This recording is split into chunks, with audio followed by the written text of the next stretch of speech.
Hello and welcome back. We are finishing up our notes on graphing square roots, and we're going to finish up examples 2 and 3 together. So we had just gotten our 0, 1, 4, and 9. Those were the numbers we had to memorize, and we were going to be adding 5 to each of those to get our new x values.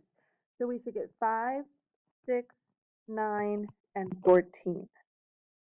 Then what we're going to do is we're going to take each of those and we're going to plug those x values into our equation up there.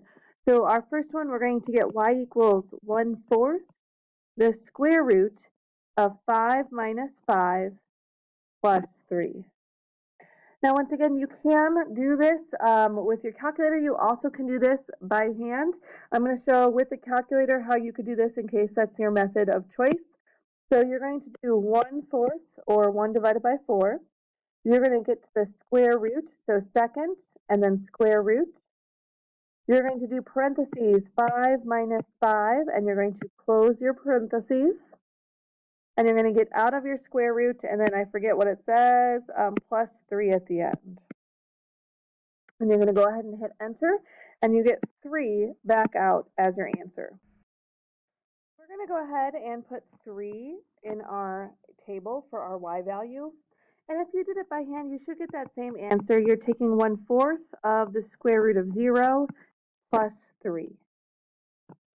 So let's try this next one here. We're going to plug in 1. So you get 1/4 of the square root of, we're plugging in 6. Sorry, 6 minus 5 plus 3. So if you want to use your calculator, you do 1 divided by 4, and then the square root of parentheses 6 minus 5. Close your parentheses, an arrow out of the square root, and do plus 3 at the end. If you're doing it by hand, you can go ahead and do 6 minus 5 and take the square root of that. Either way, you get 3.25 or 3 and 1/4. So let's go ahead and plug in the next one. We're going to do 1/4 of the square root of 9 minus 5 plus 3. You go ahead and calculate that, and you get 3.5. And the last one, we're going to do 14 minus 5.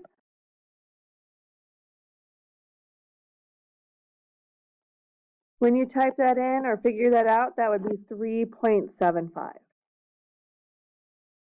So we're now going to graph each of these. So we're going to go 5, 3, 6, 3.25, 9, 3.5, and then 14, 3.75.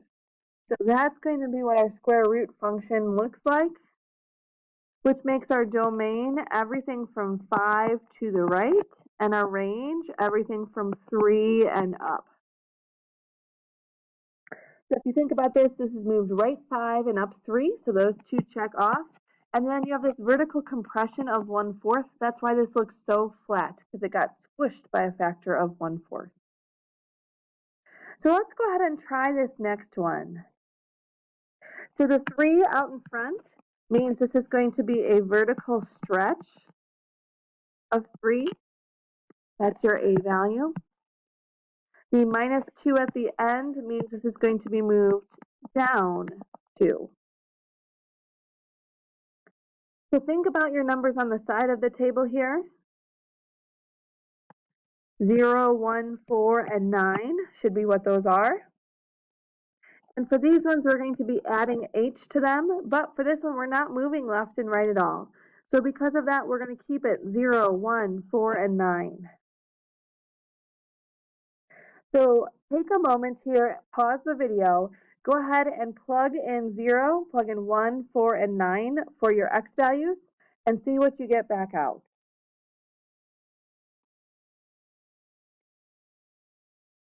So we plug those in, and when we plug in 0, we should get -2. When we plug in 1, we should get 1. When we plug in this 4, you should get 4.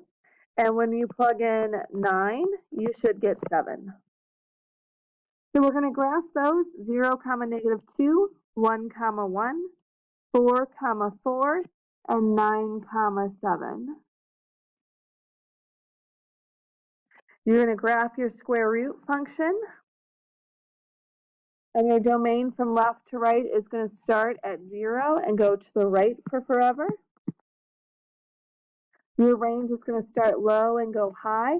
So it's going to start at -2 and go up for forever. So thank you very much for coming back and listening. Hopefully this helps. Let me know if you do have any questions.